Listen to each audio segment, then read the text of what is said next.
जय श्री राधे कृष्णा।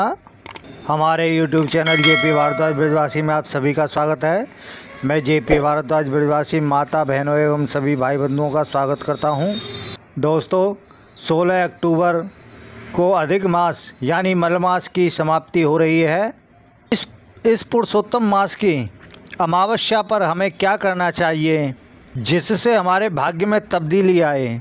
वैसे तो प्रत्येक माह में अमावस्या और पूर्णिमा आती है, लेकिन यह मलमास जो पुरुषोत्तम मास कहलाता है, इसकी अमावस्या पर यदि हम कुछ उपाय करें तो इससे हमें बहुत ही लाभ प्राप्त होगा। इस दिन किए जाने वाले उपाय विशेष फलदायी होते हैं। जीवन में आ रही परेशानियों को दूर करने के लिए इस अमावस्या पर हमें कुछ उपाय आजमाने चाहिए जिससे हमारे जीवन में लाभ हो। वह कौन से उपाय हैं वह हम आपको बतलाने जा रहे हैं।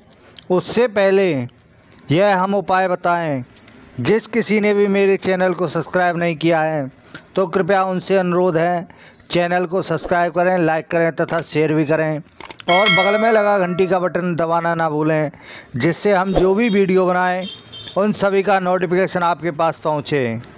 इस दिन यानी अमावस्या वाले दिन सुबह उठ कर के स्नान ध्यान करने के बाद में आटे की गोलियां बनाएं और गोलियां बनाते समय भगवान का नाम स्मरण करते रहें। जब गोलियां बन जाएं तो किसी पास में नदी हो या तालाब हो या नहर हो, वहां पर जाकर के उन आटे की गोलियों को मछलियों को खिलाएं, जिसके करने से हमारे जीवन में आ रही समस्या वह दूर हो जाएगी और हमारे स्वास्थ्य में भी कोई परेशानी है वह भी दूर हो जाएगी। और दूसरा उपाय है शक्कर मिला हुआ आटा। यदि आप चींटियों को खिलाते हैं तो जो आपके पिछले कर्म हैं वह सभी नष्ट हो जाएंगे और आपके पुण्य कर्म उदय हो जाएंगे, और जो यही पुण्य कर्म है वही आपको मनोवांछित फल की प्राप्ति कराएंगे। वैसे तो प्रत्येक दिन ही चींटियों को शक्कर मिला हुआ आटा खिलाना चाहिए, जिससे हमने जाने अनजाने में या पिछले जन्म में कोई पाप कर्म किए हैं वह सभी नष्ट हो जाएंगे। और तीसरा है, यदि किसी की कुंडली में काल सर्प दोष है तो इस अमावस्या को वह चांदी से निर्मित नाग नागिन का जोड़ा लें और उनकी पूजा करें। पूजा करने के पश्चात सफ़ेद पुष्पों के साथ में उन्हें जल प्रवाहित करें, जिससे आपकी कुंडली में काल सर्प दोष है उससे आपको राहत मिलेगी और आपके जो बिगड़े हुए काम हैं वह सभी बन जाएंगे और किसी भी कार्य में आपके रुकावट नहीं आएगी।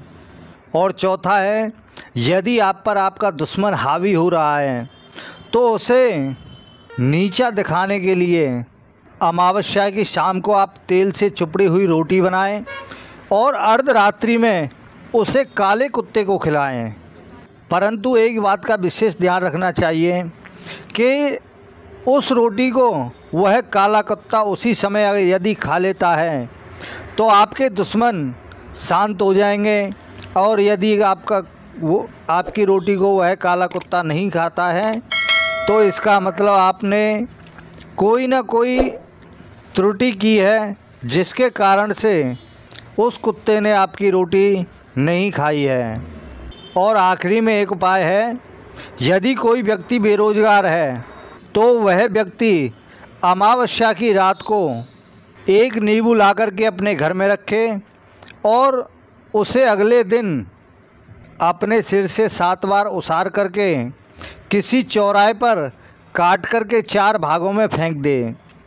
फिर चौराहे पर जाकर चारों दिशाओं में उसे फेंकने के पश्चात वह अपने घर को चलाए, लेकिन पीछे मुड़कर ना देखे।